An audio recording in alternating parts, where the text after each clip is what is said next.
आज का हमारा video what is a tax इस पे आधारित है। What is a tax. तो मेरा तुम लोगों से सबसे पहले एक सवाल है कि बेटा टैक्स क्या होता है। कोई बोल सकता है?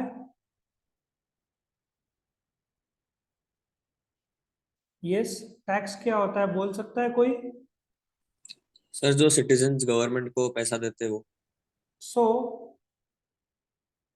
जो सिटीजन्स गवर्नमेंट को पैसा देते हैं, ओके, एक व्यू पॉइंट ये था। और कोई कुछ बोलना चाहता है?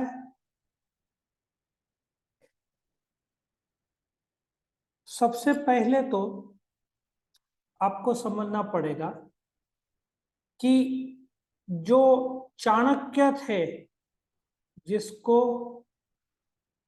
हम कौटिल्य नाम से भी जानते हैं, चंद्रगुप्त मौर्य, आपने सुना होगा, डिनेस्टी में चाणक्य का की रोल था। एडवाइजर थे to the Kautilya, to the Chandragupta Maurya. उन्होंने एक बुक लिखी थी, अर्थशास्त्र। उसमें भी कर, टैक्स का जिक्र है। तो सवाल यह है कि टैक्स होता क्या है, पे कौन करता है, क्या जरूरत है टैक्स पे करने की। मैं एक एग्जांपल देता हूं दुबई का। जहां तक मुझे याद आ रहा है, 2018, आई थिंक जनवरी 1 के पहले दुबई में टैक्स था ही नहीं। अब समझ में आया क्यों लोग दुबई में जाना चाहते थे। क्योंकि दुबई में टैक्स था ही नहीं। आप वस्तु खरीदो, कोई टैक्स लगेगा नहीं। फिर बाद में दुबई ने 5% टैक्स लगाया था वस्तु में। बट ये टैक्स होता क्या है? सिंपल सी भाषा में, टैक्स एक ऐसा रकम है जो हम गवर्नमेंट को पे करते हैं for being citizen of the country. हम देश के नागरिक हैं, तो हमको टैक्स पे करना है।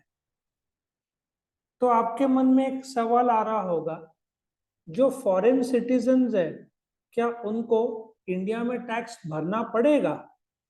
कुछ सिचुएशन, बहुत कम सिचुएशन में हाँ, बहुत ज्यादा सिचुएशन में ना। उसका जो चैप्टर है रेसिडेंशियल स्टेटस, इसमें हम देखेंगे। ठीक है। सो सिंपल सी भाषा में, टैक्स एक ऐसा रकम है जो हम गवर्नमेंट को देते हैं for being citizen of the country. Now जो टैक्स है, देखा जाए तो उसके दो रूप होते हैं। एक होता है डायरेक्ट टैक्स, एक होता है इनडायरेक्ट टैक्स। कोई फर्क बता सकेगा क्या है दोनों में? कोई फर्क बता सकेगा डायरेक्ट टैक्स और इनडायरेक्ट टैक्स में फर्क क्या है? नाउ डायरेक्ट टैक्स का एक एग्जांपल लेते हैं। ये आपका गवर्नमेंट है, ये इसका नाम है हसमुख लाल। बट अभी ये रो रहा है क्योंकि इसको टैक्स देना पड़ रहा है। ठीक है। तो हसमुख लाल का कमाई है सपोजिटली 10 लाख रुपया साल का। इसमें कितना बैठेगा टैक्स? करीबन बैठेगा लाख रुपया, पकड़ लो। ठीक है, लाख रुपया जितना टैक्स इसको बैठेगा। ये टैक्स रेट है। अब ये टैक्स रेट क्या होता है, स्लैब सिस्टम क्या होता है, धीरे धीरे हम बताएंगे। तो क्या हसमुख लाल किसी और से वसूल सकता है टैक्स? यस और नो? मतलब हसमुख लाल क्या सपोजिटली पठान क्या पठान से टैक्स वसूल सकता है? The answer is no. वो उसको खुद के जेब से भरना है, इसलिए इसको डायरेक्ट टैक्स बोलते हैं कि हसमुख लाल ने कमाया, हसमुख लाल को ही भरना है। अब इनडायरेक्ट टैक्स का एग्जांपल लेते हैं। अभी हसमुख लाल गया डोमिनोज,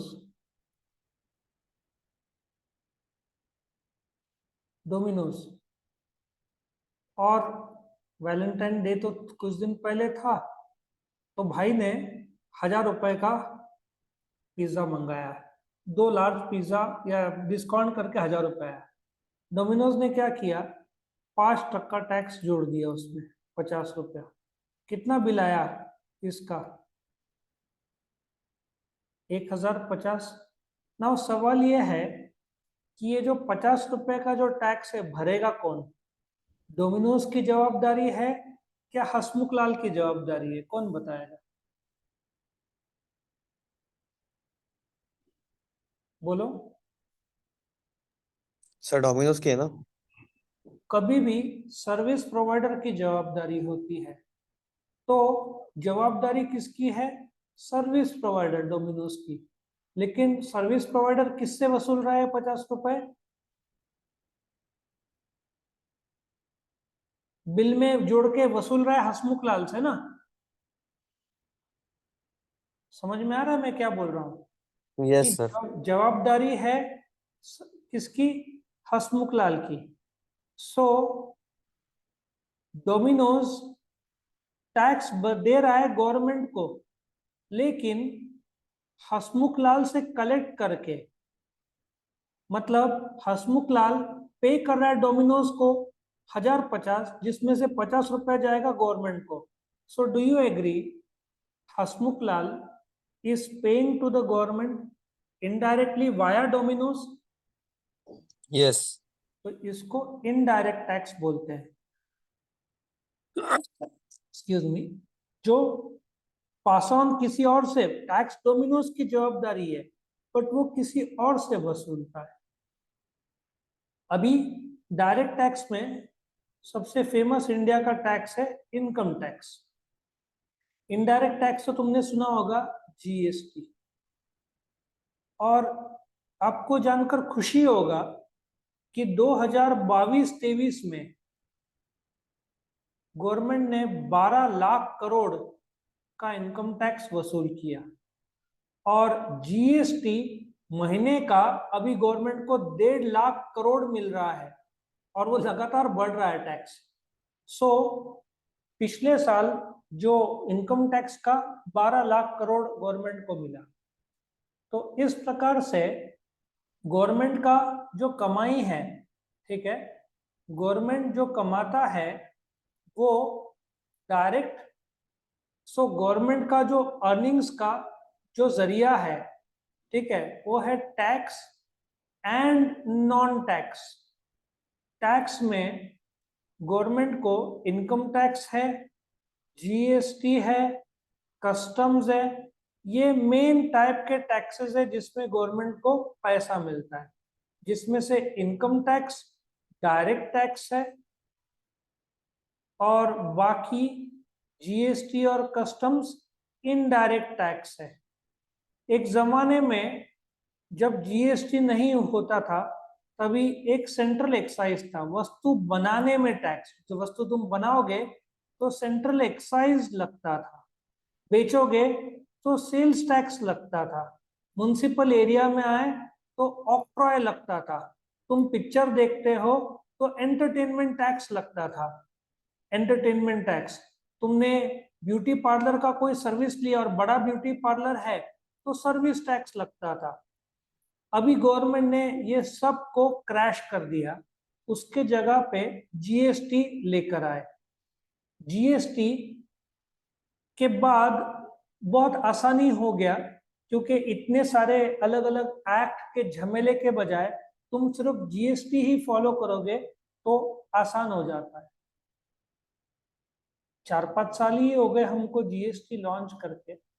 जीएसटी हमने लॉन्च किया तभी वर्ल्ड के 100 कंट्रीज के ऊपर लोग जीएसटी फॉलो करते थे, तो अभी इंडिया ने भी फॉलो कर दिया। स्टार्टिंग में दिक्कतें आए, अभी नहीं आ रहे। अच्छा, कमिंग टू इनकम टैक्स, जो ये जो फाइनेंशियल ईयर है, इसमें जुलाई 2023 का 22 जो लास्ट डेट था, गवर्नमेंट ने एक्सटेंड नहीं किया था। इस साल 6 करोड़ लोगों ने रिटर्न फाइल किया, और देखा जाए तो करीबन 10 करोड़ कम से कम पैन कार्ड होल्डर्स हैं। मतलब इंडिया में पॉपुलेशन 140 करोड़ है और भरते हैं 6 करोड़ लोग। मतलब कितना हुआ परसेंट? 4% हुआ ना। इंडिया में टैक्स कितना परसेंट लोग भरते हैं? सिर्फ 4%। तुम बोलोगे इतने कम क्यों? उसका कारण है कि एग्रीकल्चर इनकम, जब हम एग्रीकल्चर में आएंगे तभी मैं तुमको बताऊंगा। एग्रीकल्चर इनकम टैक्स में माफ है under section 10 subsection 1 of income tax act 1961। Since agriculture income माफ है, और डू यू एग्री 40 से 50 करोड़ लोग एग्रीकल्चर में इन्वॉल्व है, और बच्चे सब छोड़ दो तो सिर्फ 6 करोड़ लोग इंडिया में टैक्स भरते हैं। वही आंकड़ा if you check out America का पॉपुलेशन फॉर एग्जांपल 30 करोड़ है, तो उसमें 10 करोड़ के ऊपर लोग टैक्स भरते हैं। मतलब अमेरिका में करीबन 40 to 50% लोग टैक्स भरते हैं, और इंडिया में सिर्फ 4% लोग टैक्स भरते हैं। तो यहाँ पे काफी कंट्रोवर्सीज होते हैं, ये ऐसा क्यों है? हम जब एग्रीकल्चर इनकम का स्टडी करेंगे कि एग्रीकल्चर पे इनकम टैक्स स्टेट गवर्नमेंट लगाता है, सेंट्रल गवर्नमेंट नहीं, ये सब हम धीरे धीरे धीरे सीखेंगे, ठीक है। बट एक सवाल मेरा ये है कि यदि गवर्नमेंट टैक्स लगाता है, ठीक है, टैक्स कौन लगाता है? Central government. बट मेरा सवाल यह है, सेंट्रल गवर्नमेंट को टैक्स लगाने की ताकत कौन देता है, पावर कौन देता है? मेरे सवाल का जवाब देना, कौन बताएगा? सेंट्रल गवर्नमेंट को टैक्स लगाने का ताकत कौन देता है? कोई बोल सकता है? ट्राई करो।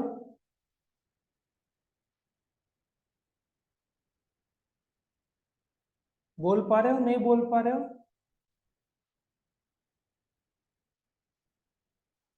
बोलो, सेंट्रल गवर्नमेंट को ताकत कौन देता है टैक्स लगाने का? Sir constitution. So the correct answer is constitution. That's a very good answer. Constitution ताकत देता है सेंट्रल गवर्नमेंट को टू लेवी द टैक्स।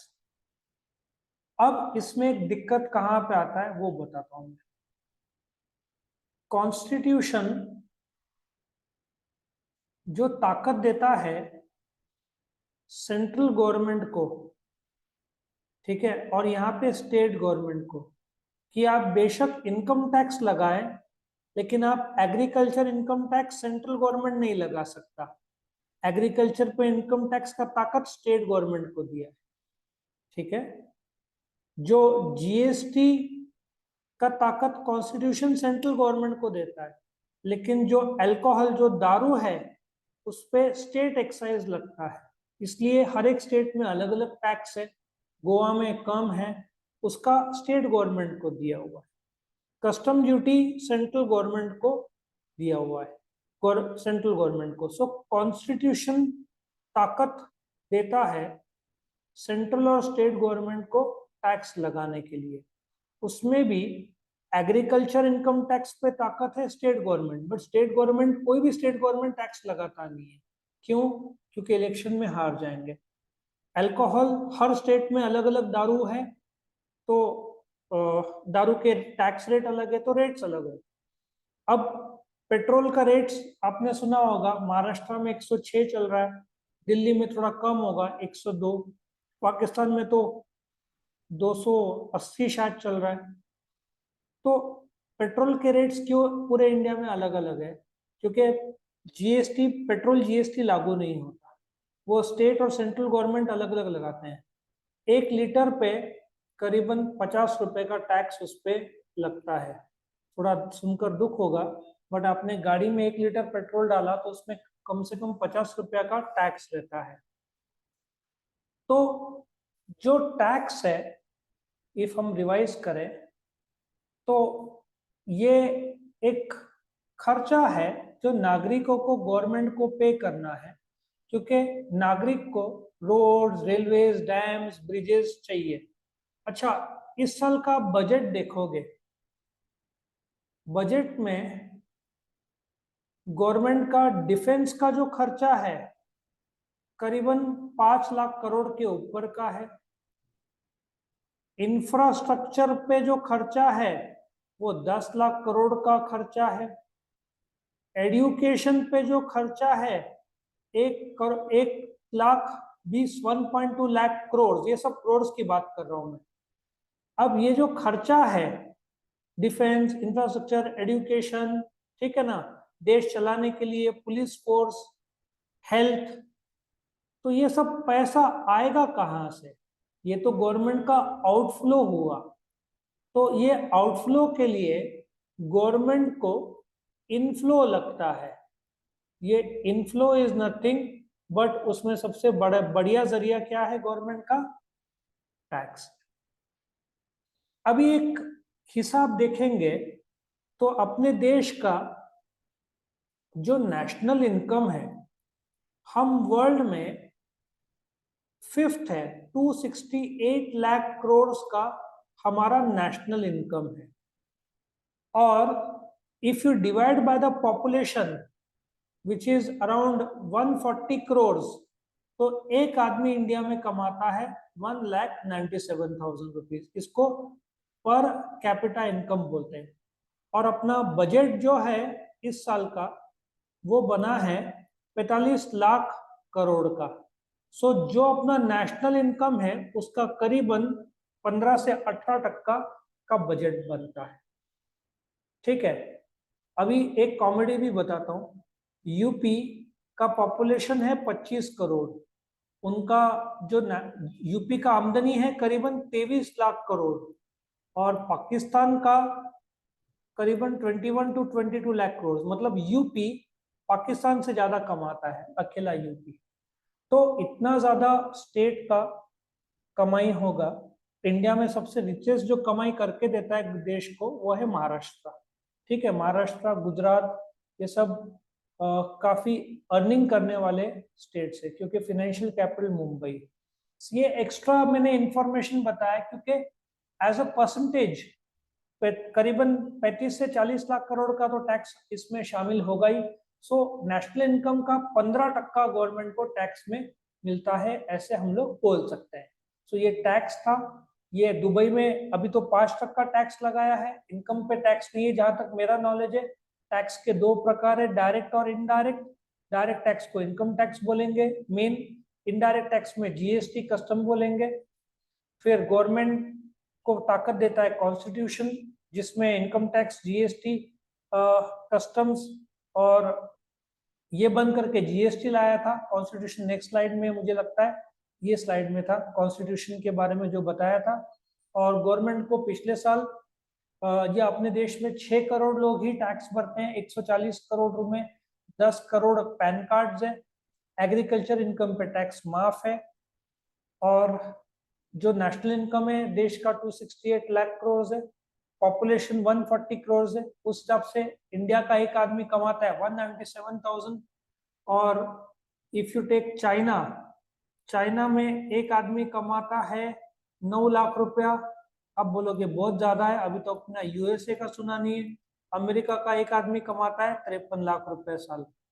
अब समझ में आया क्यों लोग अमेरिका जाना चाहते हैं, क्योंकि अमेरिका में इनकम ज्यादा है। तो ये थोड़ा सा मैं इनकम के बारे में क्यों बोल रहा हूँ, क्योंकि हम टैक्स की बात कर रहे हैं और इनकम टैक्स हमारा मेन फोकस होगा। तो income tax is a tax on income. What is income? वो इनकम टैक्स एक्ट में डिफाइंड है। अब इनकम टैक्स एक्ट क्या होता है वो भी हम देखते हैं। नाउ इनकम टैक्स के लिए, ठीक है, it's a tax on income. What is income? 2 subsection 24 income tax act 1961 में डिफाइंड है। इनकम टैक्स के सारे कायदे, एक एक्ट है इनकम टैक्स एक्ट 1961, उसमें कहा गया है। इनकम टैक्स एक्ट 1961 आगे चलकर ये रिप्लेस हो जाएगा by the direct tax code, नया आ जाएगा जो इसको रिप्लेस करेगा। अभी तक रिप्लेस किया नहीं है बट रिप्लेस हो जाएगा। तो हमारा मेन फोकस रहेगा इनकम टैक्स एक्ट 1961 और फिर इनकम टैक्स रूल्स 1962। ये सब हम धीरे धीरे धीरे स्टेप बाय स्टेप स्टडी करेंगे। ये इंट्रोडक्टरी लेक्चर था जिसमें हमने टैक्स को डिफाइन किया, डायरेक्ट इनडायरेक्ट, गवर्नमेंट का रोल, जीएसटी, इनकम टैक्स का कलेक्शन, नेशनल इनकम, ठीक है ना, इनकम टैक्स एक्ट 61, ये सब हमने देखा। कोई डाउट है तुमको यहाँ तक? No sir. तो यहाँ पे इंट्रोडक्टरी हमारा बेसिक लेवल पे खत्म होता है।